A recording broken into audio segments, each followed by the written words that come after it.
First of all, I would like to introduce myself. I'm Csaba L. Just very quickly my career.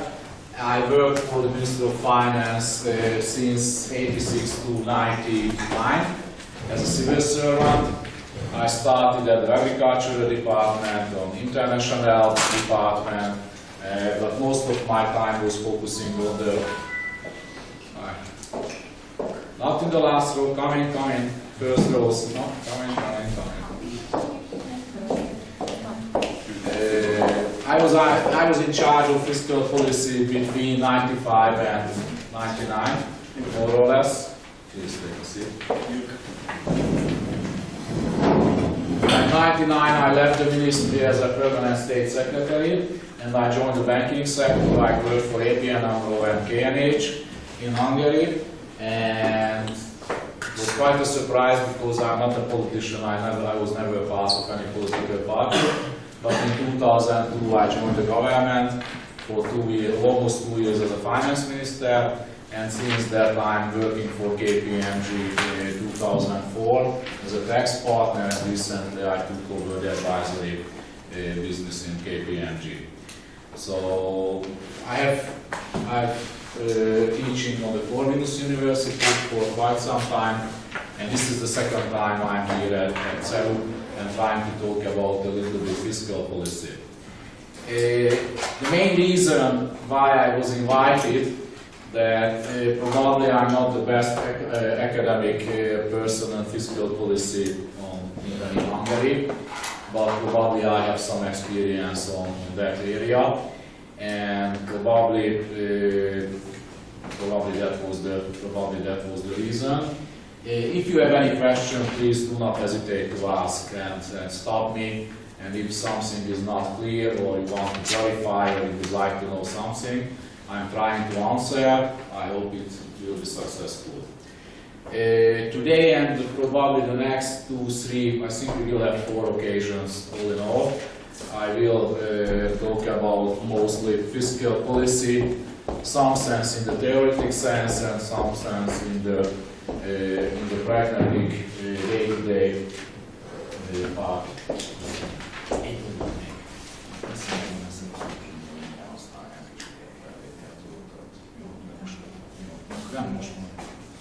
Mikor van még?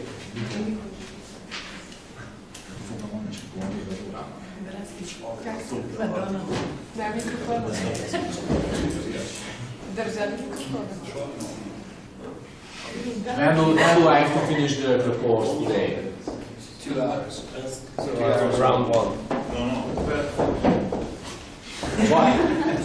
Okay, she told me 12:20, 1 o'clock, 12:40, but was officially the... 12. Oh, right. Take it seriously. 100 minutes. Sorry? Used to be 100 minutes. Okay. 100 minutes. Okay, it means that 12:40. Okay. I think the camera is used for 3 students who's auditing the class, but they're unable to come because there's a clash. And I think it's not officially used in any kind of forums. I mean, this is as I have been told when I was requesting one of the shots. So. Okay, I also that will work like that. Okay. So if you have any questions, please do not hesitate. And I'm trying to share my experience, my knowledge about fiscal policy, which is quite an interesting topic recently. I don't know how much you used to read Economist, just some figures recently. This is the projections probably of the European Economist Intelligence Unit. United States budget balance percent of GDP 2012 minus 7%. Japan minus 9.2. Britain minus 8.4. Euro area minus 3.3. France minus 4.5. Germany minus 0.3. Greece minus 7.6. Spain minus 6.7. Norway plus 15.3. Saudi Arabia plus 12, Egypt minus 11.1, Venezuela minus 14.7. And finally, if we are in Budapest, Hungary, minus 2.9. I just wanted to show or tell you these figures, not to learn and to repeat that tomorrow, but it shows that fiscal policy is quite different all over the world. Even in the largest countries, in the most developing countries, you can see figures that very close to 10%, which is, let's say, 10 years, 12 years ago was absolutely unimaginable. No one could believe that the US or Japan deficit would be so high. Of course, oil-rich countries are running usually quite big budget surplus, like Norway and Saudi Arabia. But Venezuela is a big exception, which has actually large oil resources. And Hungary is very close to 3% after quite a long fiscal expansion in the last 10 years. So fiscal policy is quite different. I think the role of the fiscal policy is changing in the last couple of years. So it would be quite interesting. Regarding the crisis, since we have since we have the whole economic crisis since 2008, I think the impression, the perception of the role of fiscal policy is changing very radically. It's completely different now than it was, let's say, 5-10 years ago. The theoretical debate what the role of the fiscal policy, I think, is restarted again. Academic people, politicians, scientists, fiscal people are reading again the old authors like Keynes, like other people, and everybody is thinking that what the role and what the effect of the fiscal policy could be on macroeconomics and the whole economic environment recently. I will talk about a little bit later on that politicians always trying to find some solutions if they feel that there is a problem. Some people says that this crisis, mostly between 2008 and 2010, it was probably the most severe since the Second World War or the Great Depression in between the 29 and 33, and in the 30s in the last century. So everybody is thinking of that how we should react to that new situation. Does the fiscal policy have any role, any effect to cope with this crisis, or can we really use fiscal policy for that? First of all, it's strange that when 2008 the whole crisis has started, the first reaction was actually getting back to Keynes and starting with the fiscal expansion and trying to avoid a more deeper recession all over the world. Since that, fiscal policy perception has changed a lot. But if you remember the figures that I was just reading recently, United States more than 7% in the red, Japan almost 10%, France minus 4.5%. So the crisis is already going on for 4 years, let's say. And there are still countries where they have serious fiscal expansion, which is quite exceptional. Actually, theory is trying to find an answer for these questions, and I'm not sure that we have already that. I will have later on figures. Of course, large fiscal deficit means, by definition, on the long run, large government debt.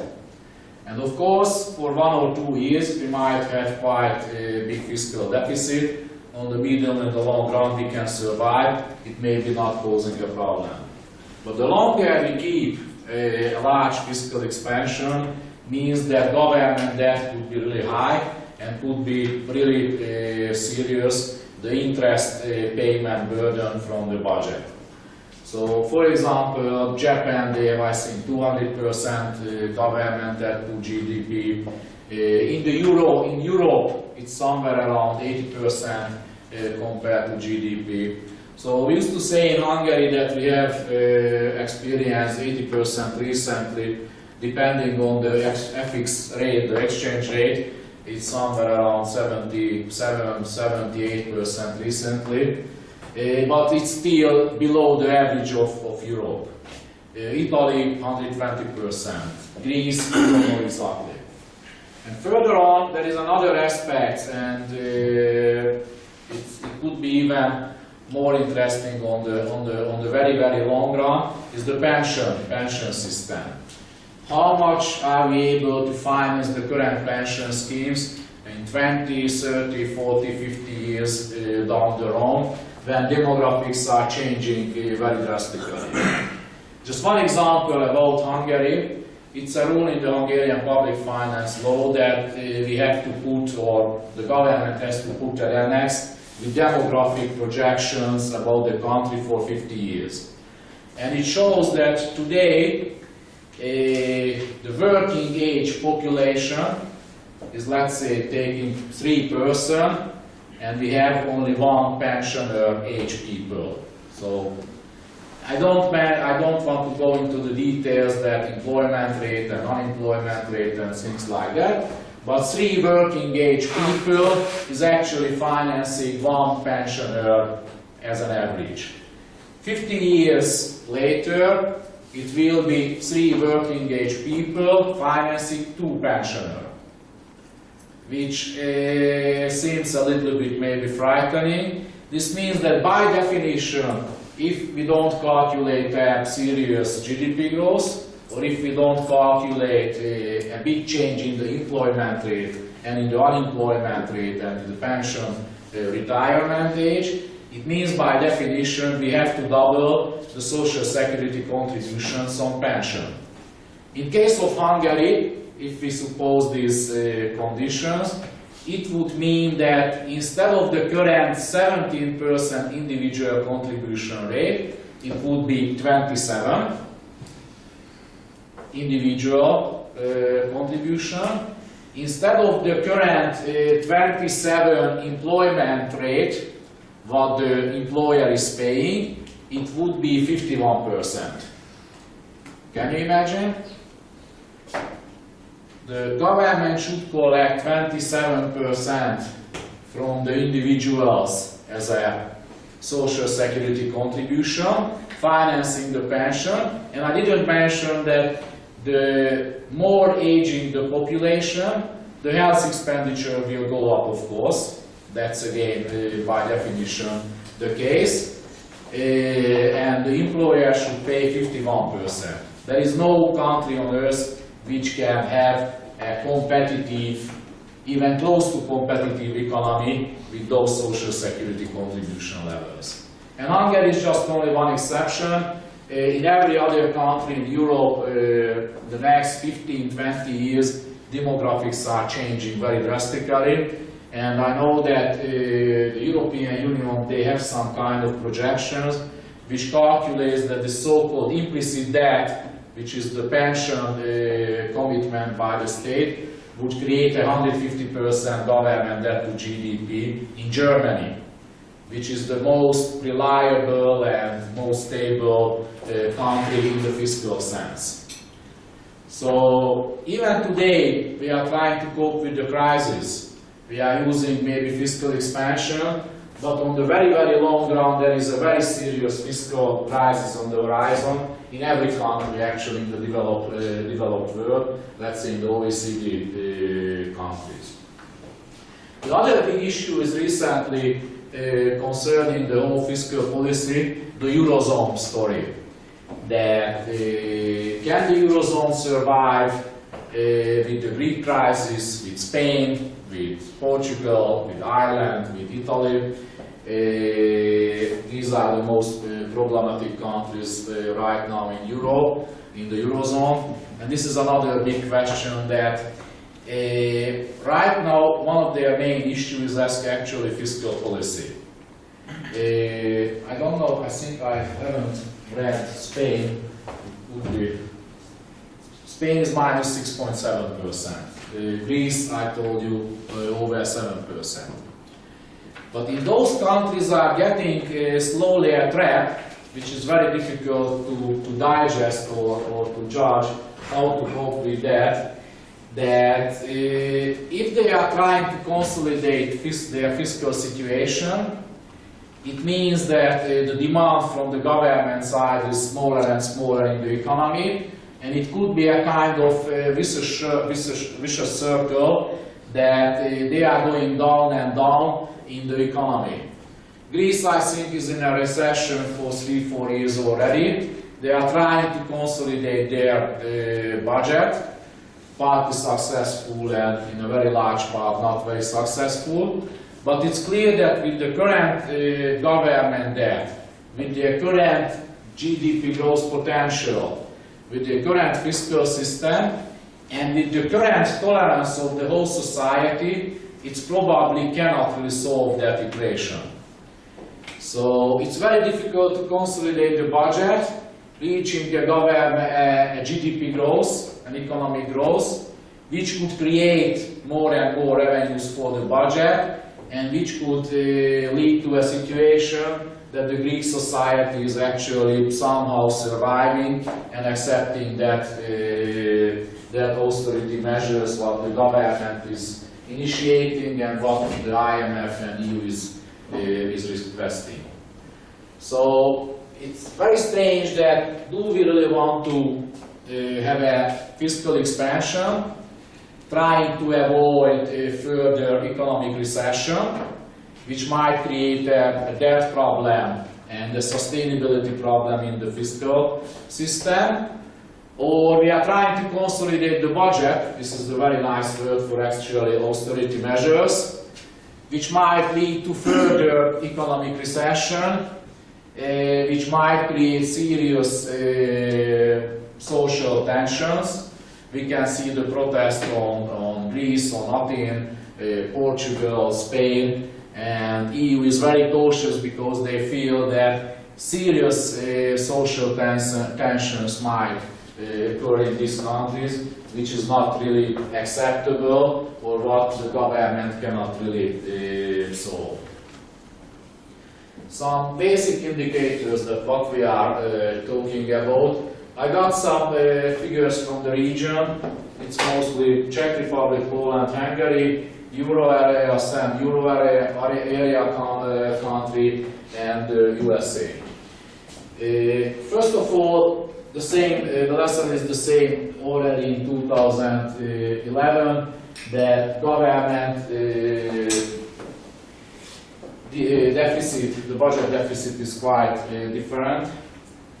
Like Czech Republic, Poland, Hungary is over 3%, which is interesting. I don't know that. Do you know that why this was 4.2% occurred in Hungary? Apart from the Hungarians, do you know the answer for that? What was the reason? Privatization of the pension funds. Exactly, again? The privatization of the pension. The issue is good, but I wouldn't call it privatization. I would call it a kind of quasi-nationalization, actually. So, but in real world, actually the government took over the private pension fund system. They nationalized that, and they could create a one-off revenue for the budget. So this is absolutely not the long-run fiscal situation in the country. Actually, without that, it would have been somewhere -4%, -5% the budget deficit last year. Euro area -4.1%, which is interesting because joining the euro area, we have a rule, the famous Maastricht rules, the Maastricht criteria. We have a rule for the 10-year government bond yields, we have a rule for the inflation, we have a rule for the government debt. It's not taken that seriously, but we have a rule for the fiscal deficit, and the government, the public sector deficit cannot be larger than 3% to be able to join the euro area. But right now, the euro area itself is not able to reach that target, which means that on the average, those countries are not meeting their own criteria. Probably this is one of the reasons why recently very few countries could join the Euro area. Germany, as usual, they have much smaller deficit than most of the other countries. France, Italy over the 3%, UK minus 8.5, USA minus 10%. Regarding the UK and many of the other countries like Spain, one of the main issues is not usually the current revenues and expenditures level, but most of these deficits are coming actually from big bailouts of the banking system. I will come back to later that a little bit. So this is a kind of consequence of the crisis. That the government, if they would like to keep the stability of the financial system, which is absolutely crucial to operate the whole economy and to keep any growth or even any balance in the economy, the financial sector stability is absolutely crucial.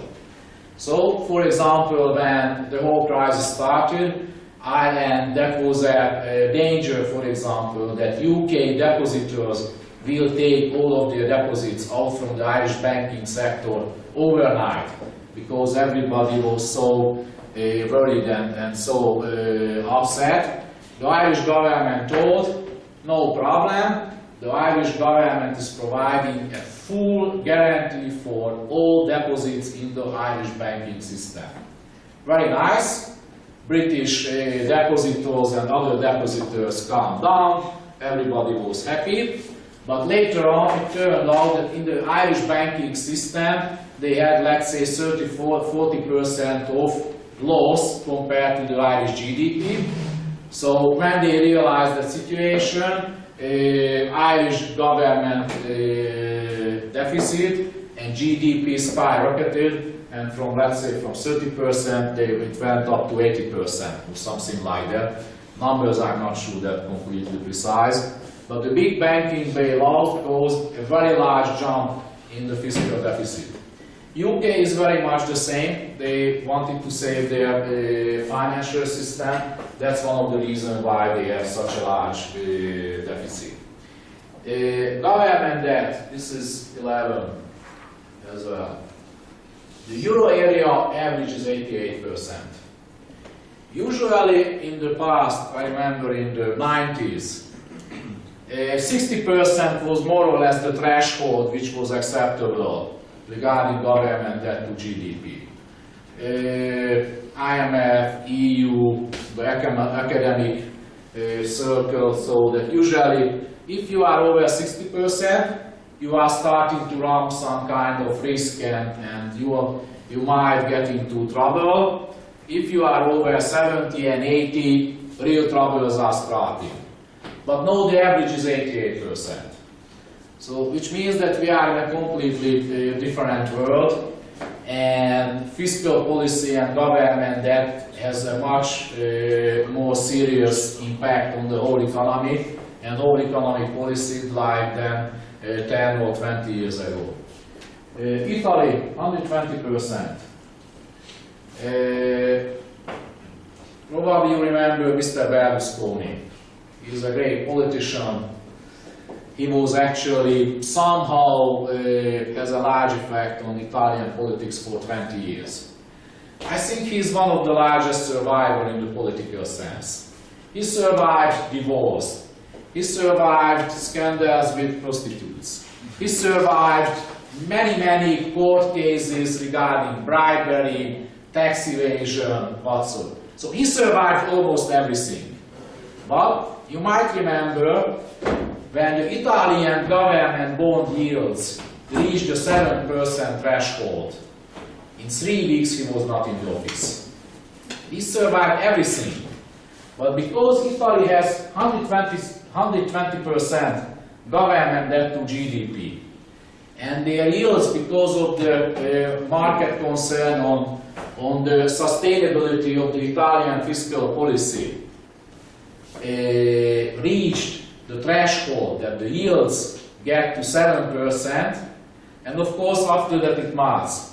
120% 7% yield. Of course, there is a duration, and it takes time when repricing the whole government debt. It means that it's completely unsustainable with 120% government debt to GDP and 7% yields. So he had to resign. So he survived everything. But when government debt yields got out of control, he had to hand over the government to Mr. Monti, and since that yields are much lower. However, it's still I have a figure for Italy. The recent 10-year government bonds latest 4.84%, which means 120%, the yields is 4.84. So on the medium and the long run, it means that more or less around 6% of the GDP would be just interest payment from the Italian budget, which is very huge. Right now in Hungary, this number is 4%, and it's still very large. In the region like Czech Republic, Poland, it's somewhere around 2%. So can you imagine that if a company, 6% of their GDP has to pay only on interest? It's really the size which is not sustainable on the medium and on the long run. USA, 100%. Of course, the US has a very large resource, which makes them, which creates a situation that they are able to keep that level. What is that resource what they have? Sorry? The dollar. Exactly. The US government has probably the most important resource in the world. They can create the US dollar. Of course, on the medium and the long run, it might be an issue that who is buying dollar and how much the market is accepting the current government yields in the US dollar. But still, it's much easier to keep that government debt to GDP if you can create the dollar. It's a very important point. Thanks for that. UK has the same resource that they can the British pound, and of course the eurozone with the euro. Yields, I mentioned again. Among all these countries, Hungary has the largest right now, 6.7%. But even, let's say, 10 months ago, it was close to 10%. Even in euro-denominated government debt, the new issues. But for example, Czech Republic, they are a much smaller debt. Of course, the question marks regarding the sustainability of their fiscal policy is much smaller, so they have to pay very small yields. I think their recent step by the central bank that the prime rate is 0.05%, practically zero in the Czech Republic, which is quite an achievement. Please. Why is the yield on the euro area so the average equal to the German yield? That's how come that the average is like the lowest? 10.6 seems to be too low. That's a good question. No, I'm guessing, and I will check it out. That I think euro area yields could be calculated in a way when the whole eurozone is behind some instruments, which means there is a long debate and a large debate right now in the last 1 year that eurozone can issue a euro-denominated bond or not. But I think there are already instruments, financial instruments, where actually the eurozone is behind the instruments itself, which means that Germany and all the other countries are behind them. So probably that could be the reason that why is that the same. It's actually probably should be even smaller, if that would be the point. But right now there is no eurozone bonds. It's a big discussion. I will come back to that later on.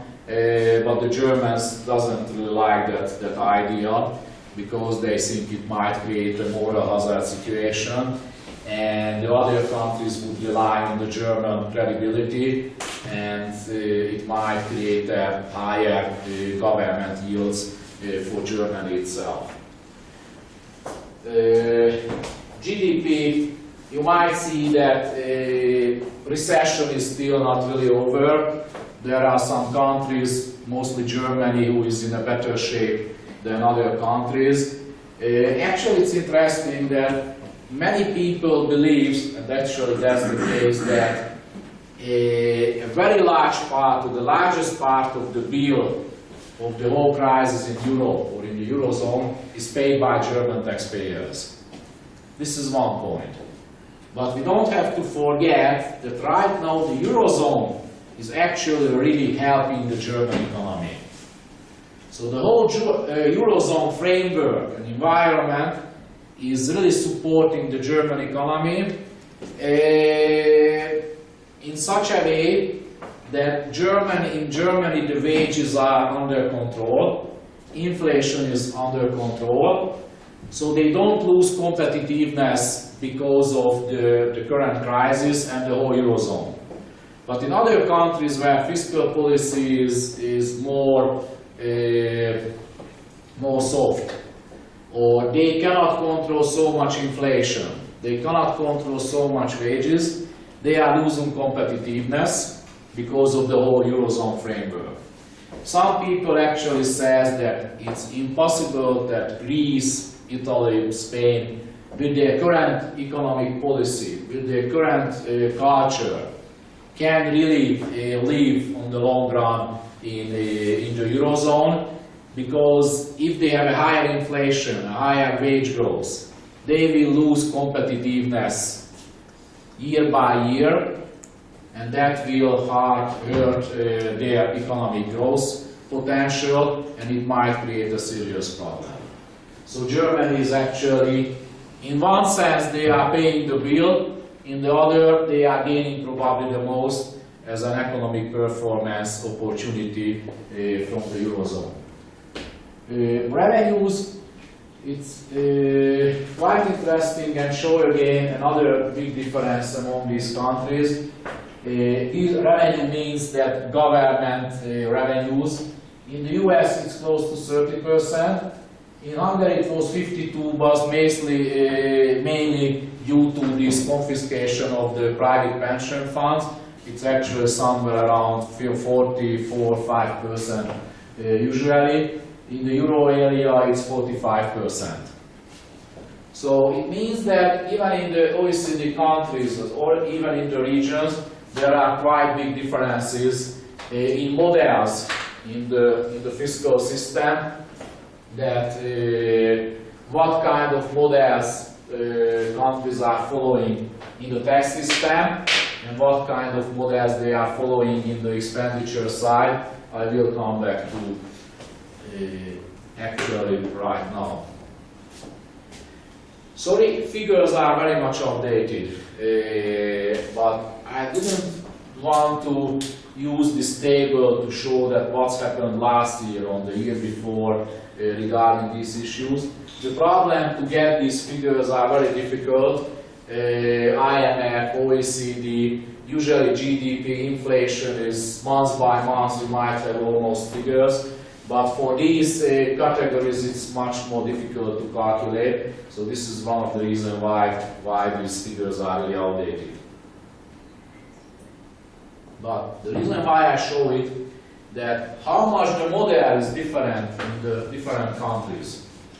We might talk about, for example, let's say the Anglo-Saxon model, where social expenditures, health expenditures, pension expenditures, much more taken by the private individuals and by the companies than the state. The European model, mostly the welfare state, is famous, you might decide, that the state is financing most of these expenditures. The state is taking really serious role to compensate people or redistribute revenues from the rich to the poor. Or in the US, I don't know how many of you was watching the US election night today. You are not sleeping, so probably you were sleeping tonight. But one of the largest issues during the whole election campaign was this whole Obamacare program. Before that legislation in the US, according to different projections, about 40 million people have no any health insurance, which means that and probably these people were not from the rich society, but these were the poor people, and if they got any health problem, they had to go to the hospital and pay immediately the bill. If you watch usually Dr. House, you know this series, many times that someone is coming, he's not able to pay the bill. What can we do? Can we treat the guy? Can we treat the kid? They are not able to pay the bill. They don't have a health insurance. It's an everyday question in the US, or it was before this Obamacare legislation. But so the US has a different approach, different model. In Hungary, and I'm sure in most of the European countries, actually every people, every citizen has some kind of health insurance. Probably not for the immigrants, probably not for the foreigners, but usually every citizen has a health insurance. Maybe the health system is not that good like the US one, but if someone needs an operation or a surgery, it will be financed by the health insurance system, and it's not a question that do I want to have an operation, a surgery, and do I have enough money or not. But further on, so the social expenditure shows that the role of the state very different. In the Anglo-Saxon model, redistribution is very low. Social expenditures are much lower in those countries. France, and you cannot really see the very largest ones like the Scandinavian countries or Netherlands, where really the social system is the more developed. The region, Czech Republic, Poland, Hungary, is smaller than the developed countries, which means that these countries are not able to finance so much social expenditures. Health, very large differences. And I mentioned this issue in the US, that 40 million people had no health insurance coverage in the past. But far the largest health expenditure you can see in the US economy. Actually, it would be interesting to see that about half of that is actually financed by the government or by the public sector. And probably the other half is financed by the individuals directly. And actually it shows that how the US health system is operating. It's probably the most developed, but very costly. It's incredible how much money they are spending on the health system. And it's strange that, for example, in the UK, where they are famous that they have the state-run health system, the national health system or something, NHS or something like that, they are spending far smaller amount of money compared to the GDP than the US. But actually, UK health indicators are better than in the US, which is very strange that life expectancy and things like that is better in the UK in the US. So very large health expenditure doesn't mean it's efficient. It's probably very costly and very efficient a good chunk of the society, but probably is not very efficient for the other part of the society. And in the region, much smaller. But further on, a good part of that is coming from the wages. So how much the doctors, the nurses are earning. But for example, if someone would like to buy an MRI or a CT, an expensive machine or pharma products, in that case you have to pay more or less the same if you are in New York or London or in Budapest or in Kazakhstan. So it's probably the same for the pharmaceutical products. Education, again, you can see that quite large differences. In the US it's far the largest. Again, a very large part is financed by the private individuals, but most of the European countries are between 6 and 4%, and very much depending on relying on the public sector. And finally, pension system. That's, I already mentioned it a little bit earlier. US is below 10%, and because the US demographic is still very much different from the other OECD countries, because they have still a very strong immigrant inflow into the country, their pension system is not that in trouble in the very long run. But most of the European countries, most of the Western European and CE countries, they will have very serious problems. Already spending close to 10% or over 10% of their GDP to the pension. But with the current demographic projections, with the current entitlement systems, those pension expenditures will go up in the next 10-20 years, even in the US, but in Western Europe, to an unsustainable level. I mentioned that according to some calculations, in Germany it could be even 150% the government debt to GDP if they are not changing on the reforming their pension system. So back to a little bit to the Hungarian case, and sorry to focus on too much maybe on Hungary, but I know this country probably the most by definition. Taking over the private pension funds, it held 1 year the budget. It reduced a little bit the government debt because a good part of that money was actually spent for current expenditures, which I think it was a very, very huge mistake.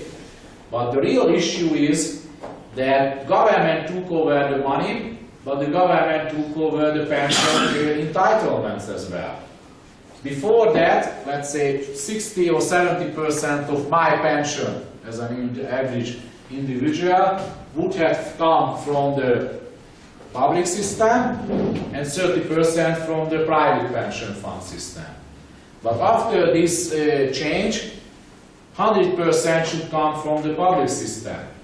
So which means that the government not only took over the money, but took over the entitlements, the commitment regarding the pension. Usually it's called implicit debt, these pension commitments by the government, and this implicit debt went up very significantly because due to that change. And I know that there are other countries who are considering somewhat similar steps in the coming years. Little bit. Probably I have a problem compared to probably academic people regarding fiscal policy. I was doing it probably too much in the ministry and in the parliament, so I a little bit have a different opinion on that. I believe that most of the political or most of the fiscal procedure is very much depending on politics. So fiscal policy is ruled by politics, by definition. And it has a lot of consequences. First of all, and I think it's a very important rule, that if there is an issue or a problem anywhere in the society, or anywhere in the economy, there is always a pressure on politicians. So politicians are playing the game that they would like to be re-elected. That's fact. We have to live with that. And of course, getting re-elected means I have to show that I will be capable of solving problems of the country, or I'm already in the office and I will be more efficient to solve the problems of the country than my competitors. So which means that whatever problem is on the billboards, whatever problem is on the front page of the big media, or whatever problem you can see when you open the internet on Index, Origo, or CNN, or BBC, whatever problems you see on the front page, you feel that you have to solve, you have a problem and you have to solve it. And of course, if there is any problem with the economy, but even in an environmental catastrophe, people is usually blaming politicians. It's quite rare that probably you've heard that some scientists lost some case at the court, that there was an earthquake in Italy, and it was against some scientists that their projection was not good and things like that. But usually, even there is a natural catastrophe, an earthquake, where it's completely clear that politician has nothing to do with the earthquake. But after that, how the government is dealing with the hurricane, with the earthquake, with the typhoon or whatsoever, it's already people are judging politicians, and how they react, it will define, or it will lead to an outcome that they will be elected or not. Many people say that the Sandy hurricane, which actually was striking on New Jersey, New York, the whole East Coast in the US, and Obama was reacting very well. He showed that he is a strong, capable leader, and he was reacting quickly and saving people from the US society. It helped a lot that finally he got re-elected.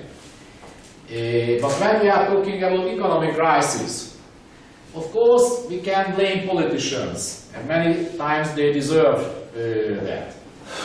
But people are looking for answers, looking for solutions, and politicians feel the pressure that they have to do something to mitigate the effects of the recession, to avoid the recession, to create economic growth, to create jobs, to keep inflation under control, and etc., etc. But what politicians can do, actually in real world? What tools they have? First of all, they might give very nice speeches. That we Hungarian people have to cope and cooperate, and you Americans, we have to cooperate, and we have to get together and solve all the problems. Very nice, maybe it might help, but it doesn't take